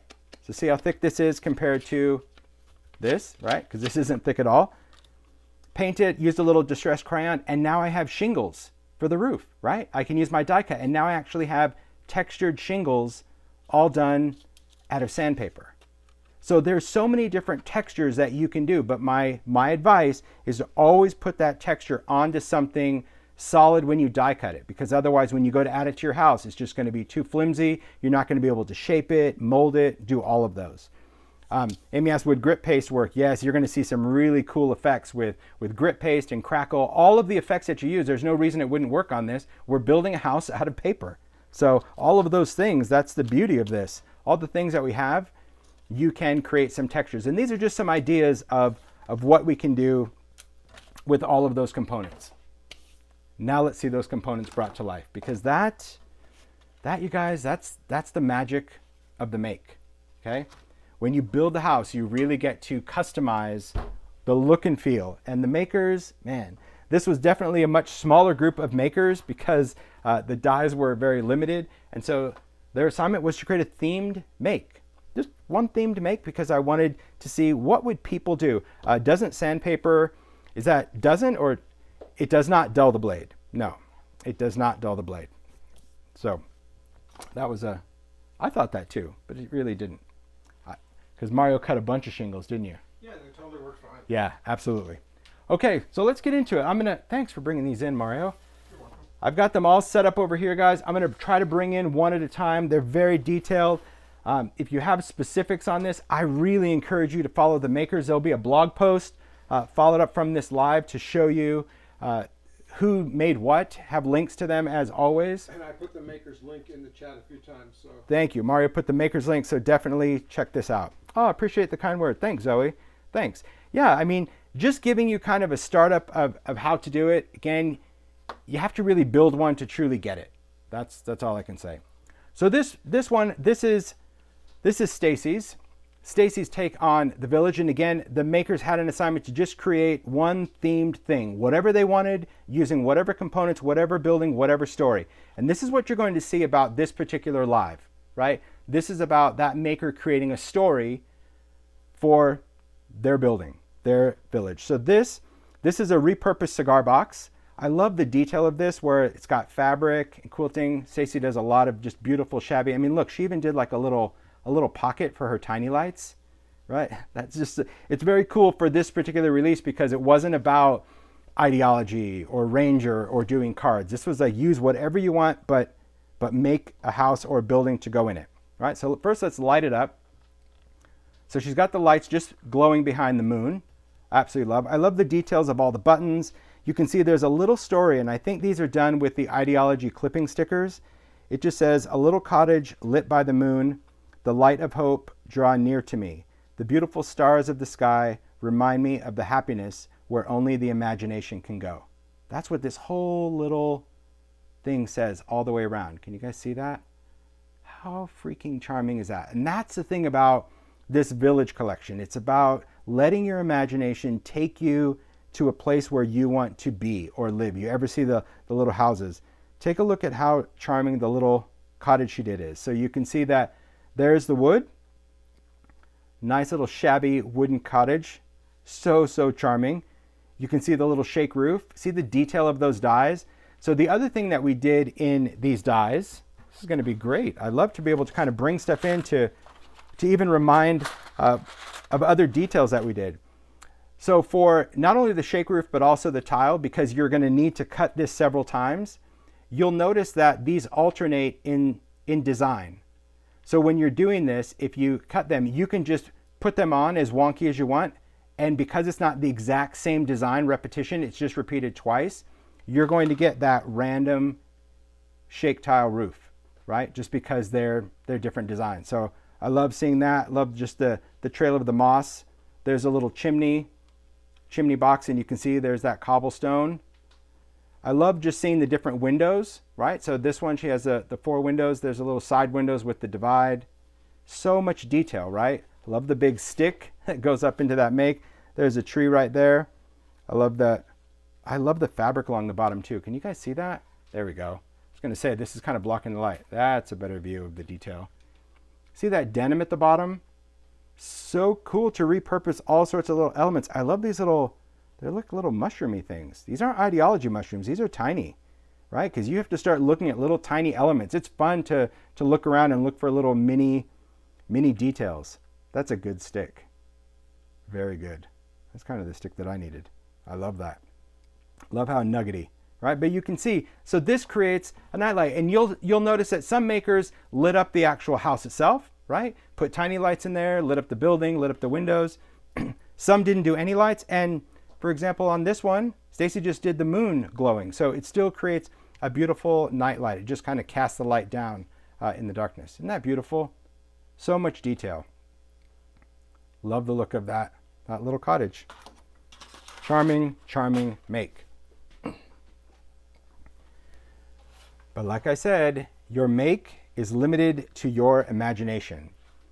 So Debbie created this one, Debbie Adams. So I'm going to hold this sideways just so you can see that it is done in a ceramic bowl. Isn't that beautiful? And she really did just such a beautiful little garden make. I love this. So she used the brownstone die. Now, if you notice, it doesn't have all the fancy windows and frames and all that. It does have the little opening. But what she did is used a stamp and then covered this in embossing powder. So it looks like a ceramic house. Isn't that stunning? I'll just get the light to kind of reflect off of that. See, like on the roof? So the entire little, oh, I love this. That little house just looks like a ceramic house because it's stamped, done with embossing ink, clear embossing powder, and then put in this beautiful bowl. There's some moss. There's an ideology toadstool there so you can see this scale. Some little flowers, and I just love the greenery. Debbie has just such a beautiful eye for florals. She does florals, a lot of stuff out of paper. Just creates just a stunning motif. So it's very cool to see stylistically all the different elements of what you can do with this collection. That's what it's about. That was the assignment to the makers, is just create whatever theme that you see in a house. Charming, right? So cool. All right. Beautiful, beautiful makes. All right. Then we're going to just like jump to the next extreme because Debbie also created this, and I love that. She created 2 makes. Take a look at this one.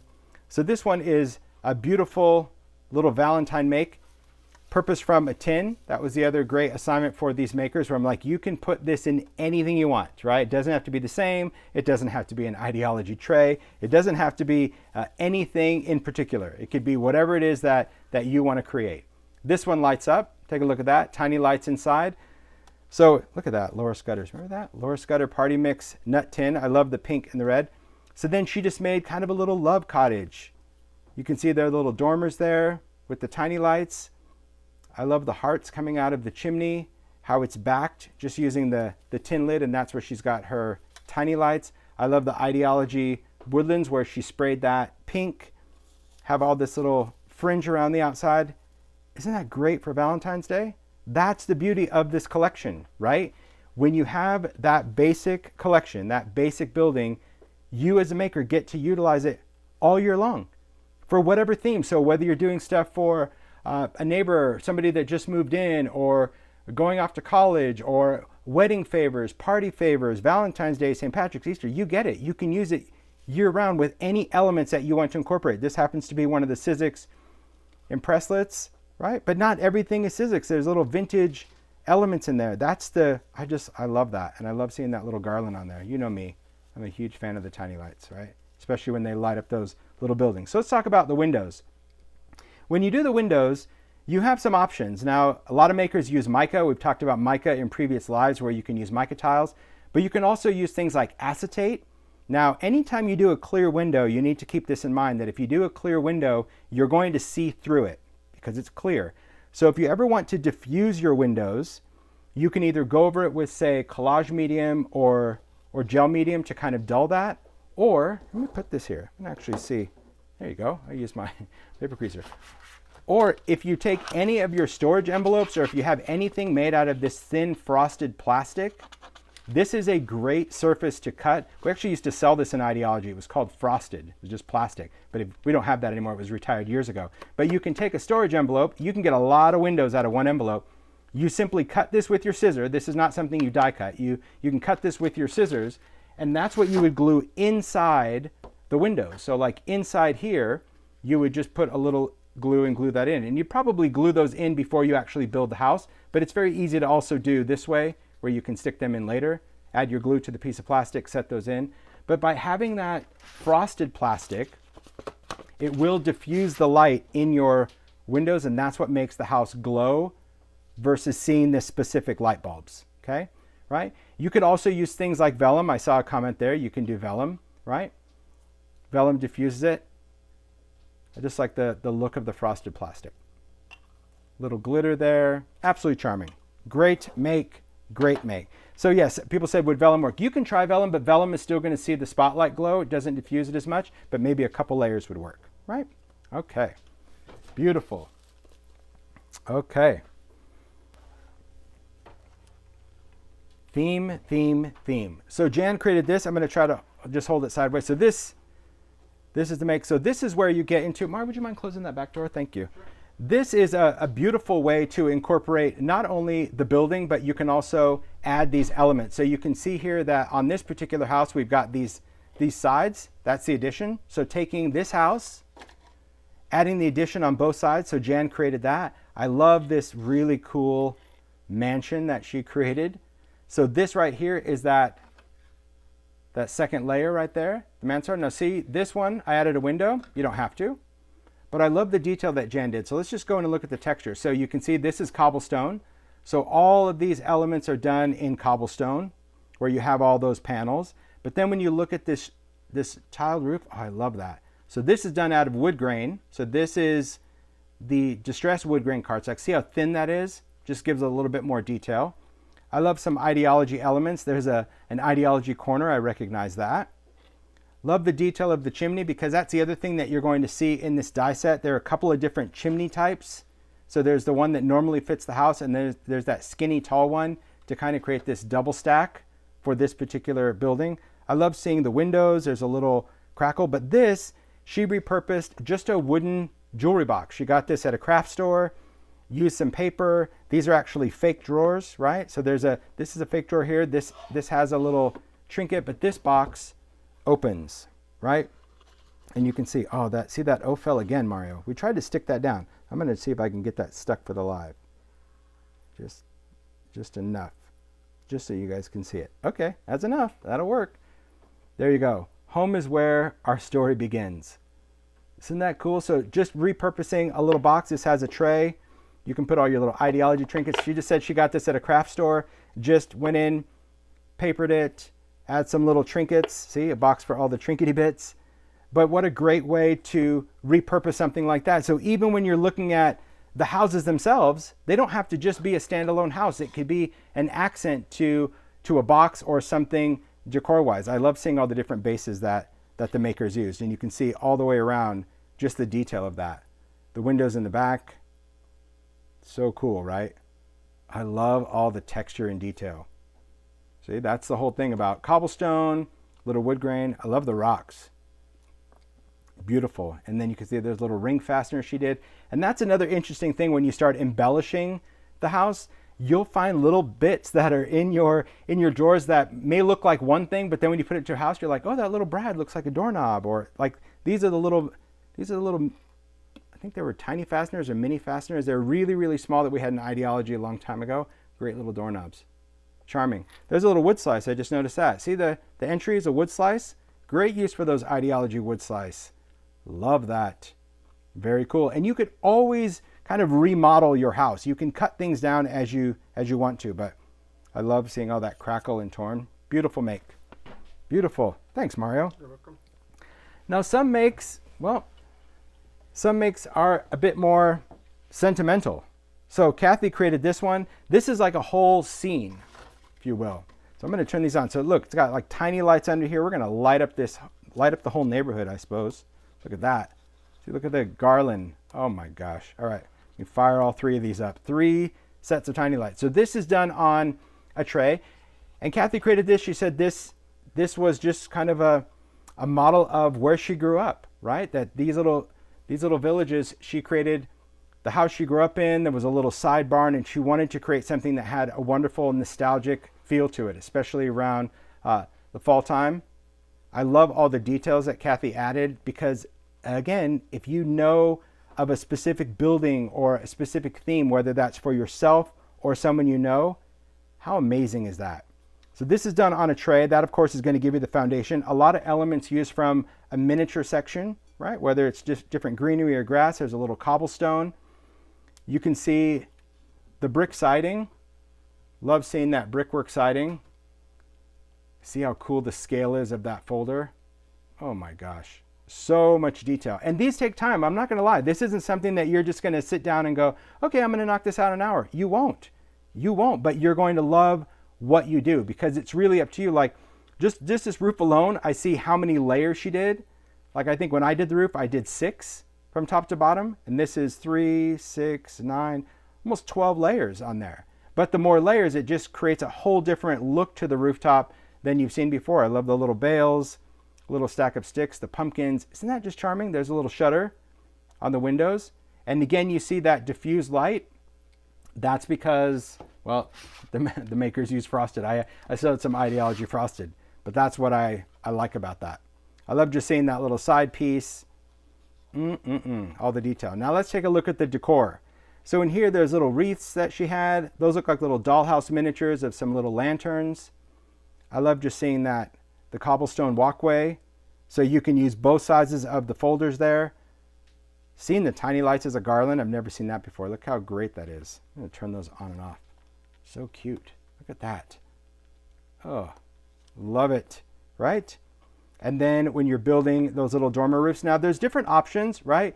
Sometimes you can build the entire piece and then put the roofing on a situation like this, right? It's much easier because you would have to do so many cuts around here that you would want to put the roof on here, build these individual dormers, and then glue them on. And this is something where hot glue is your friend. Anytime something you need to kind of defy gravity, you're going to want to go ahead and use hot glue to position those, right? And I love seeing that little trellis on there. So we're going to talk about different tips when it comes to lighting up your village. But look at the little sunflowers. Very cute, Kathy. Love it. And it just, again, triggers memories. That's the important thing to remember when it comes to the make, because this is something that could sit out and just, well, it's going to make you smile. That's for sure. All right. So this one, actually, I'll turn it on during the live, I suppose. Okay, I'll do that. So Sharon made this one. All right, so it's a glass cloche. This one's a little peculiar to show on live because it is a glass cloche. I'll take that up. I'll pick up the mechanics. So something you can just pick up, you can repurpose. So here is her cute little gingerbread. Now this is just done on a cardboard base. I'll show you the mechanics, right? Cardboard base, so you can notch in and hide your tiny lights if you want to do that, because look at that, light it up.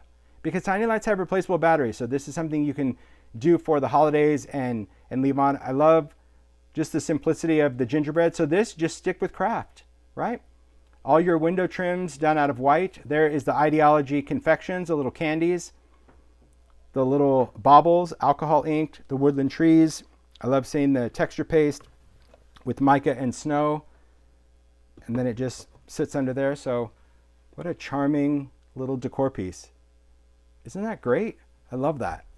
So cute. All right, I'm going to pick this up just so we can see a little bit more detail, because the cool thing about this, I'm guessing this is texture paste. If not, Sharon, maybe you use real icing. I'm not sure, but it's covered in glitter. You can use texture paste. I've used texture paste in the past when Village first came out. I just went and got a disposable like piping bag and used texture paste in there because that's not going to yellow or do anything like that. But I love how she just did all that little decor. Look at that. That's some serious icing work right there, Mario. That is. I love seeing the candies in there. Again, if you're going to use something, I don't recommend using real food for this unless you're going to destroy it. So think about miniatures, plastic. If you do polymer clay, maybe you want to make that. Sharon said texture paste with a piping bag. Yep, that's what I did when I did the original gingerbread. It works great. Your texture paste in a piping bag is just going to be like icing. If it's too thick, you can kind of mix a little bit of water in there, but don't get too much because then it becomes goopy and it doesn't stay textured. So this is a great opportunity to use fresh texture paste. If you have a fresh jar, that is what I highly recommend for this. Very, very cute. And I love just a little dusting. Can you guys see the little dusting of rock candy glitter? Just adds that little sparkle. There's some mica flakes down there. But a cool way just to take any kind of foundation, because this is really about the display piece, and cardboard is a great foundation for that, because it did allow the ability to hide the tiny lights. It's very lightweight. I love seeing all the detail in there. And then you can get something sized perfectly to fit whatever you're going to use to display. Isn't that great? So charming. I know everyone's going to start looking for glass cloche. They're going to go to, store. I think Sharon, you said you found this like Home Goods. Yeah, you could find really any kind of vessel or vehicle to put stuff in. That's the beauty of it. All right. I love the makes. So I love this so much. I actually made, I know, shocker, remain seated, but I made for this live, which, because I wanted to. So I spent this week every night, gave myself a few hours every night to do a build, because I do love this collection. I wanted something very gothic, very haunted, very, well, kind of psycho, if you will. So this is my little house that I did. So I repurposed just a cigar box lid, an old book. So you can see that mine is just inside a book. So it's almost like it just popped up out of a book. I repurposed a vintage book. Easiest way to do this is to open up the book midway and then use collage medium to seal the sides of the book. You don't have to glue every page together. If you use collage medium, do a few layers, you can get the pages, see the pages are solid, but you can get them to stack and layer however you want. And then I wanted to just put that on something vintage, so I used a little cigar box. I do tiny lights. I'm not one that hides tiny lights, because if I display this, I'll hide this behind something else, because I always talk about my big pork chop hand. So I would place this down, and then maybe there's some books or something, so I could just remove a book, grab the switch, and then I don't have to actually do the make. But you do what works for you. I know there's a lot of makers that like to hide this, but I also like to share that you don't always have to hide it. That's why it's got that long lead, because I did want the ability that if you were going to display it, this could be off to the side somewhere where you could just reach that to turn it on and off without removing this, especially if it was, displayed with books or whatnot. So what I did for mine, I did a lot of texture detail, right? I used the wood grain. So when I did the wood grain, I actually went in with just like a Stabilo pencil, or you could use a black pencil, or you can use a paintbrush if you want, but that's what I use to really define all of those divides in the planks. I love using wood grain. All my windows are done with mica, so I'll shut off the lights just so you can see. So they look like shattered windows. This is just about layering mica flakes and just tearing them and gluing them, because then all of the windows, although they're not blown out, they just look shattered. This is where I use the sandpaper. I also created kind of this eroded part where part of the house was just blown out. I saw this idea online and I thought, that's so cool. So I die cut the piece like normal, and then I just cut a hole in it. And what I use for all the little wood planks is I use the knockouts from the windows, right? Those little rectangles that pop out. I just glued those. Those are just done out of craft paper. That's some grit paste. People talked about grit paste. I added a little grit paste so it looks like some mold was growing on there, but that's all done out of paper. And then my rooftop, that's all sandpaper. It's weird to talk about my own make. Sandpaper in there. There's the cobblestone. For smoke, I just use steel wool because I like just more wispy, like it was just dark smoke. I didn't want, all white, cloudy, happy smoke. Just wanted to do some steel wool. There's an oval frame, and you can see that this one is done in metal. So that piece of metallic I talked about, I did some window frames out of metal, so it looked like kind of old iron. I did the same thing on the door, right? The side, little cobblestone. This one I did that wood veneer, because you don't always have to do matchy-matchy, okay? That's the whole thing. You don't have to do matchy-matchy on that. And then I even wanted a little gutter, so I used a little bendy straw and took a bendy straw and flexed it and then just painted it with some alcohol ink and alloys so I can make an old rain gutter that was coming down to start growing all this moss around here. There's my door, and then the light, that's just a flashlight bulb that Mario drilled out of the back. So it still has a tiny light in there, but I just thought that would make for kind of a cool little creepy little cottage.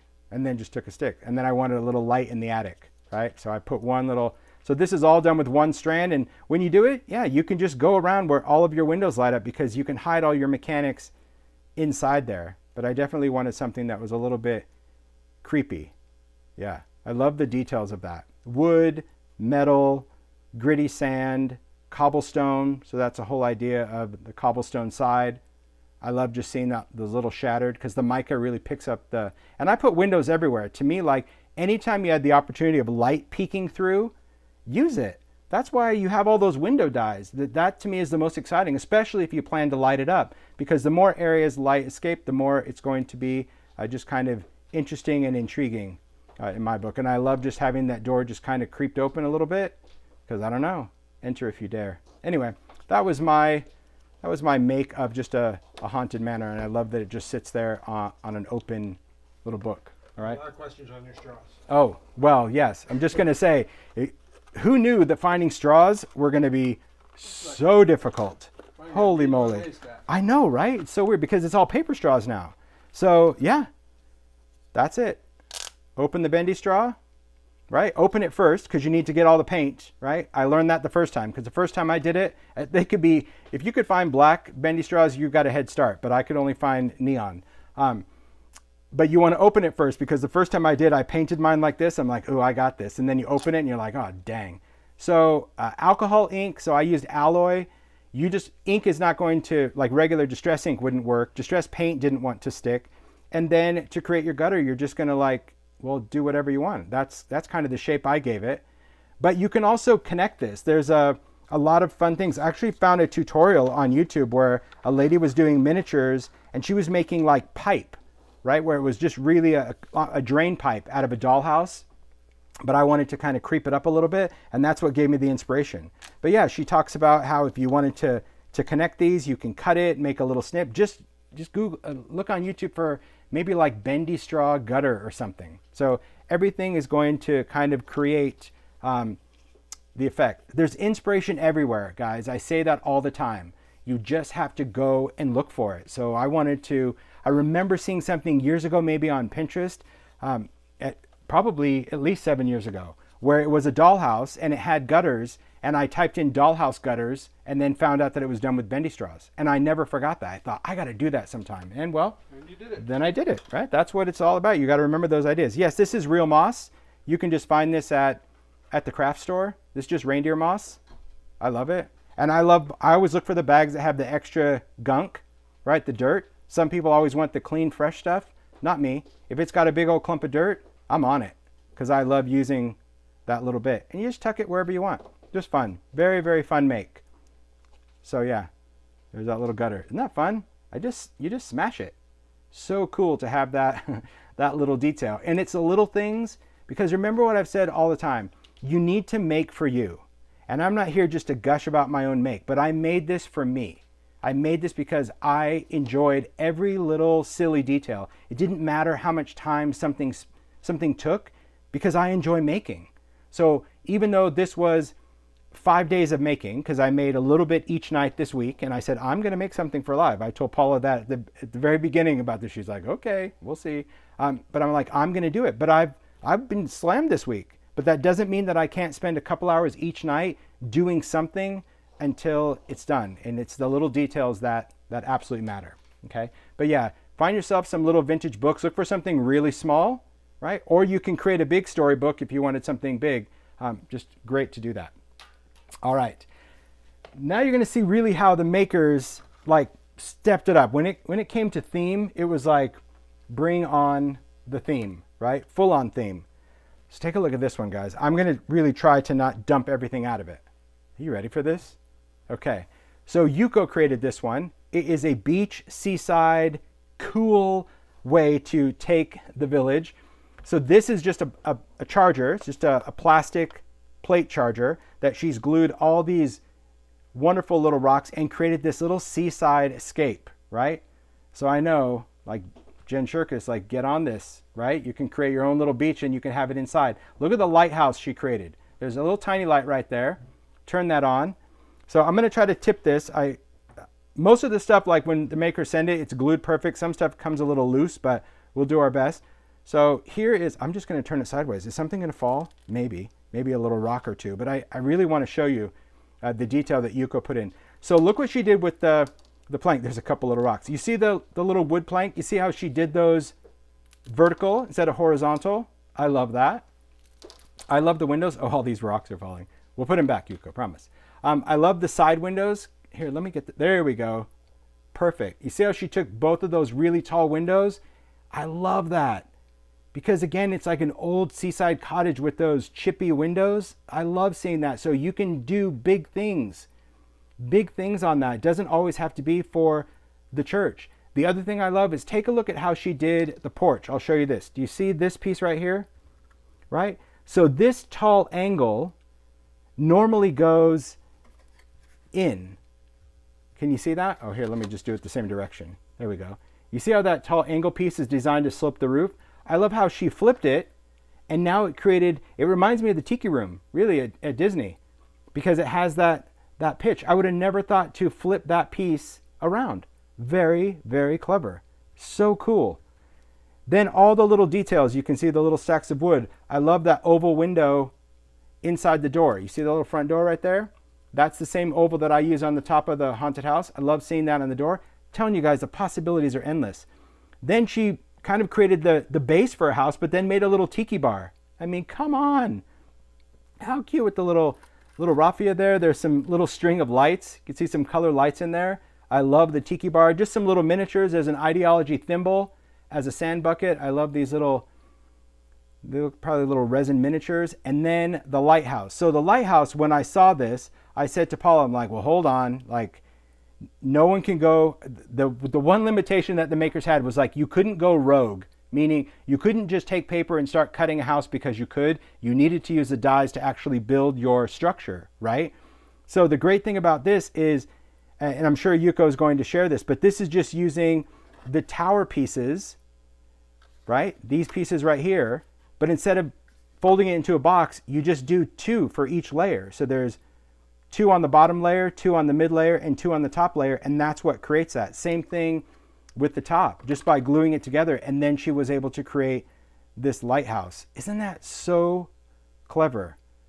So it's using the same components, but instead of folding it into a square, you just cut it twice, glue the ends together, and then spin it around. You're going to see, I think Tammy B created an element for her village that has a round curve to it as well. But what a cool make, Yuko. I see a lot of people saying, are you going to do furniture or other thing? Nope, as I said at the beginning, this is it for village. So there are no other dies that I plan to add to this, because what I wanted to provide is a SKU that's going to give you, the maker, the foundation to build. That's it. That's what's going to give you. All the creativity, all the little ideas from Valentine's Day to beach to Christmas, that's on you. You can go find stuff. There's other little dies that you can use to incorporate, because that shows, here's all these little rocks, that shows the true potential of what it is that you can create. There's so many different elements out there, and whether you shop like in a miniature element or a dollhouse, you can find things everywhere, from the craft store even to eBay. There's some beautiful craftsmen that just do miniature things. So I mean, like absolutely charming. The branch last night that you wanted. Yeah. We went outside in the creek in the dark with the flashlight. I needed a twig. Go and find stuff. That's it. It's so fun. And that's what makes it, that's what makes it more, I'll just swoop that in my hand. That's what makes it more unique, is just the fact that you can find so many different elements to incorporate. All right.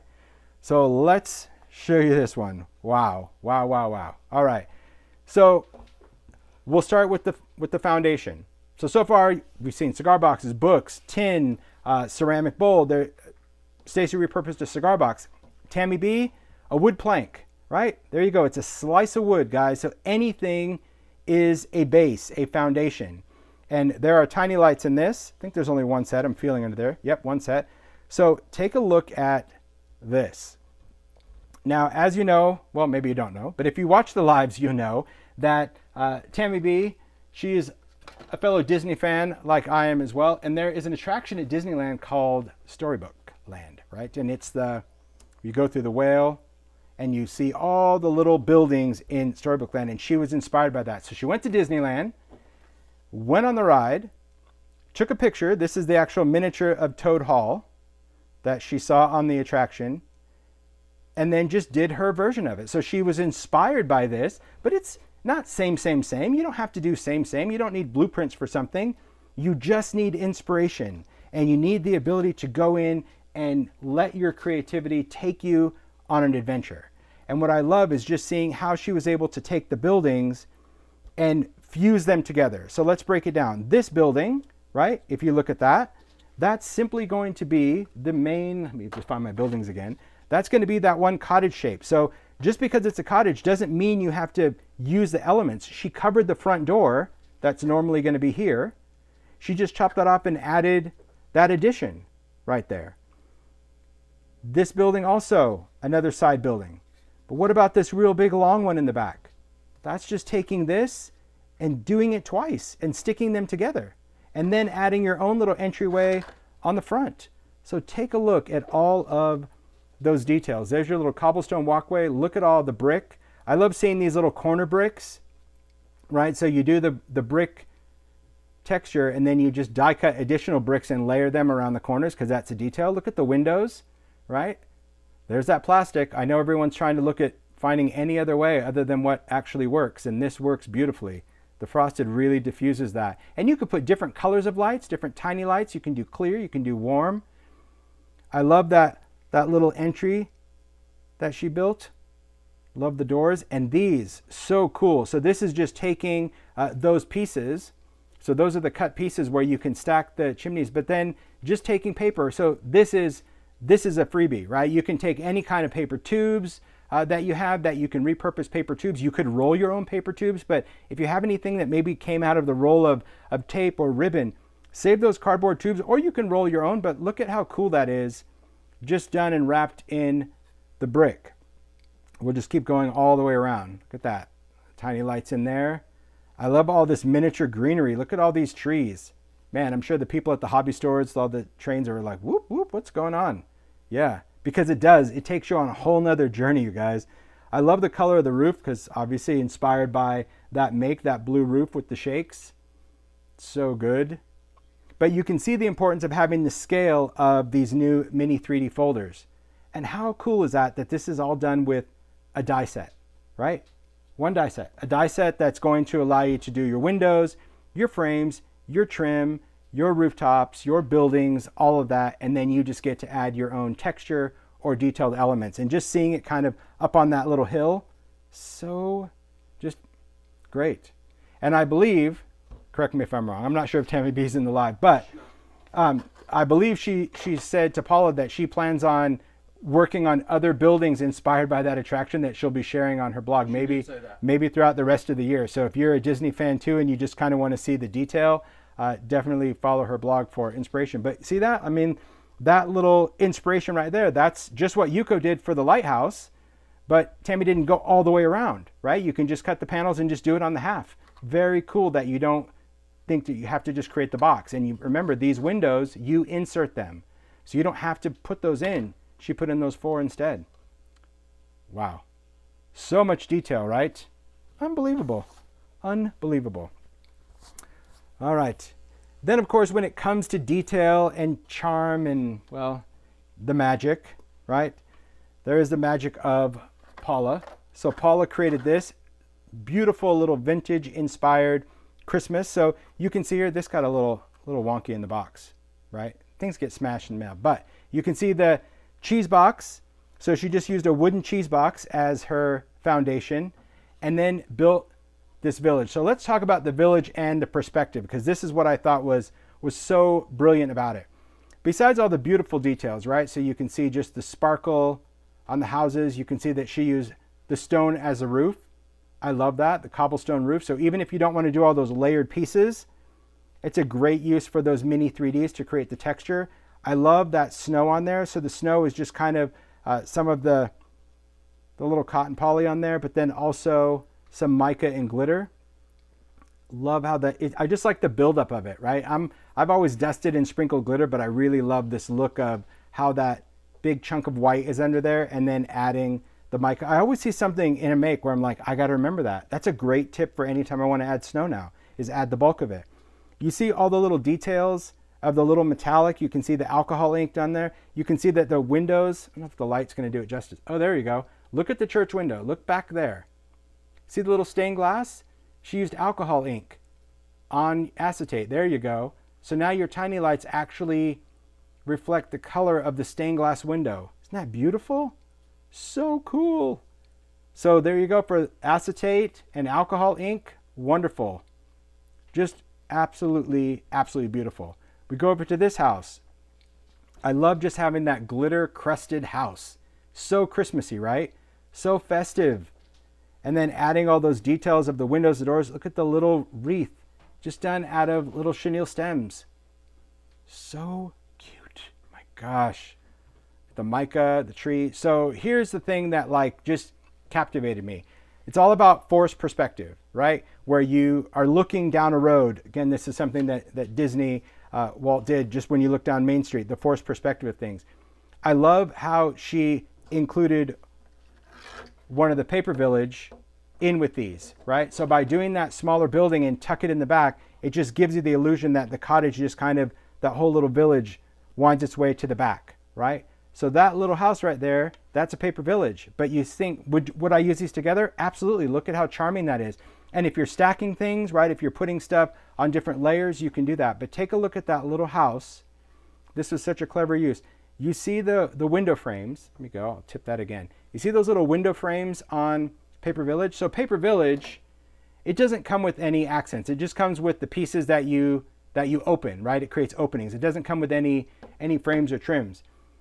But Paula just used one of the window frame pieces from this set and just cut it apart. It's the 4-window panel. I think I have one. I gotta find it. I don't. Maybe it's this one. Maybe not. I think it might be this one. It's one of them, but it's the window frame. That's what I'm trying to talk about. I'm trying to hold two things. There you go. It's the window frame piece that she just cut apart and used the different frames on that Paper Village, so it also had window frames. Isn't that so cool? Paula just said I'll have it on my blog today. Oh, thanks, P. Such a clever use. And then you can see, I'll tip this up. You can see the little cobblestone covered in glitter and mica. So if you are just really trying to look for ideas to channel that holiday spirit, this is it. And then take a look at this idea. Do you see that star? Look at the star on the wire. I love that. So just take a metallic wire. She's got that from the back, and then a glitter star. So that's a little Christmas village, even with the wonky. I'll fix this for you, P. There you go. Perfect. I love it. It's just so adorable in every detail. That's what it's all about. Just adding little detail. I love the wood slices kind of hiding the mechanics back there, the trees. So it's this glitter, rock candy glitter. Man, it just makes for a magical, sparkly Christmas village. So charming. Just beautiful. Absolutely. Yeah, the star. It is. It's always detail. I mean, because to me, seeing details in things, they really matter. That's what I think any maker should enjoy. You enjoy that process about like, okay, I'm going to do the construction. I'm going to build the house. But the fun is going to come in what I do with it, right? Whether I do paints or glitters or wood or cobblestone, seeing all the inspiration for these makes, that's what's key. All right. Then this is like detail overload. I wish there was some sort of, I don't know, some sort of timer that went on for this particular make. Let me see. I know that it's got to turn on. Didn't you say was there lights in here? No? No. Okay. Then I don't have to worry. All right. So I'm going to start here so you can see the size of it. Look at that. So Emma created an entire village. So the foundation is just on a piece of wood. It might be an etc. tag. There is a tray underneath, but take a look at this village. Wow. Wow, wow. The time, yeah, this is where you really, if I was going to do this, it probably would take me till Christmas to build, but it would be fun, right? To me, this is no different than if you like to do puzzles, or as a kid, I like to do Legos. You got to build. You got to build and enjoy the process. But take a look at this whole winter scene that Emma created. There's that cobblestone. I love just the cobblestone walkway. I love seeing that extra layer right there. The walkway, there's all the mica flakes scattered on the ground. So many beautiful woodland trees. So here you can see that both of those buildings side by side with the manor. So see, you can use that top floor. It doesn't have to be a creepy haunted house, you guys, right? So you could still use the top of this. There's some Ideology hitch fasteners on the top. I love the texture of the brick and the lumber that she used for the rooftop. So take a look at the texture on the building. See the stucco, right? The joy of grit paste, right? Grit paste for the win on the sides of those houses. That's how you can create stucco, because grit paste is going to give you that little grit. Look at the beautiful doors to the church. The windows in there, you can see there's a little church bell in there, right? Bring on the church bells inside there. That's one of the Ideology tiny bells. So there is a bell in the bell tower. I love the shake of snow and glitter on the top. Look at all these little cool little twiggy things. They're cool, so wintry and twirly. This metal gate, this is Ideology, little metal gates. I like these little snowball things. They're almost like little styrofoam pellets. So cute. Look at this little building here.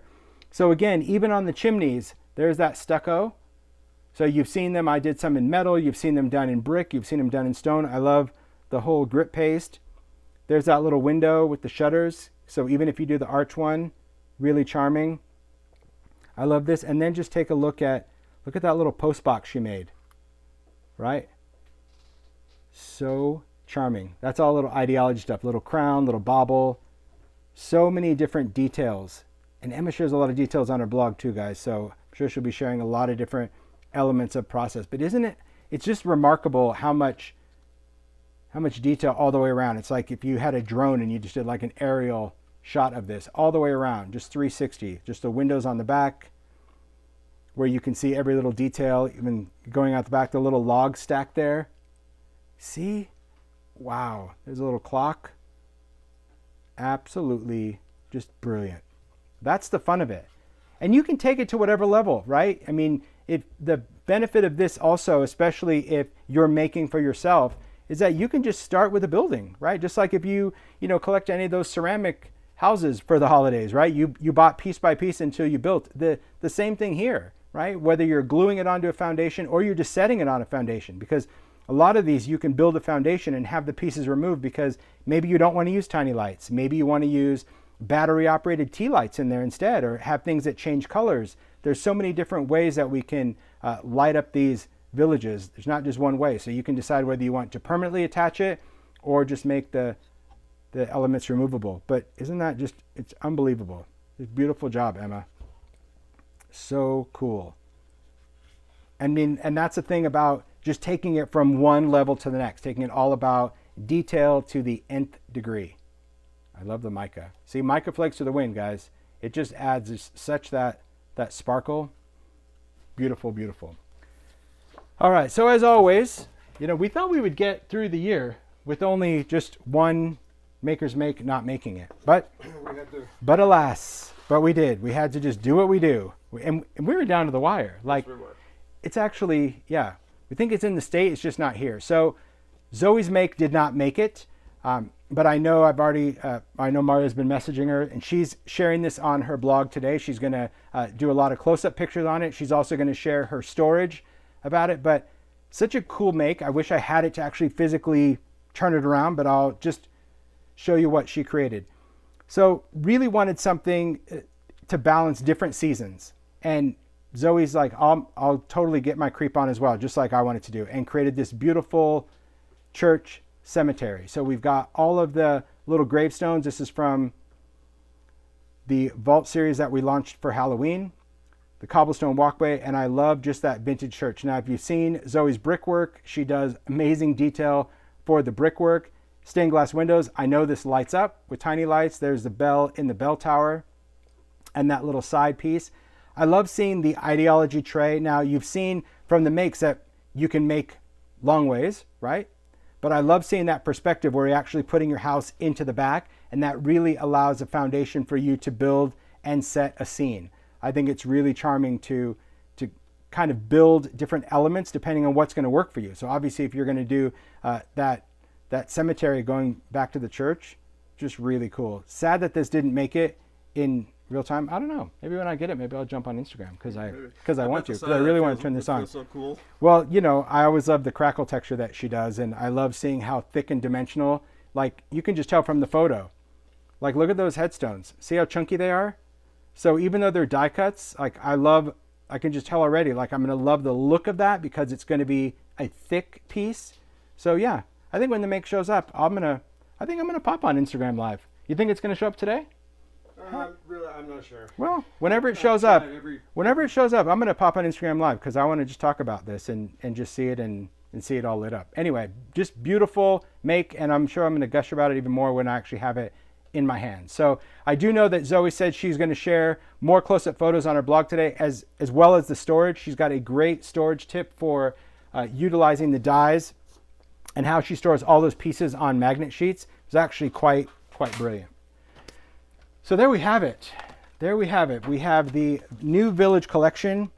There it is. That's our one die that can just create so many different opportunities, so many different possibilities for building just about everything. And you've seen from this live all the different styles and types of makes that the makers do. Isn't it just so, it's always so mind-blowing, the imagination that we have. I do love working with tiny things. It is fun. And I know I haven't had time to make all year because, well, I've been making product to make with, but nonetheless, I did it.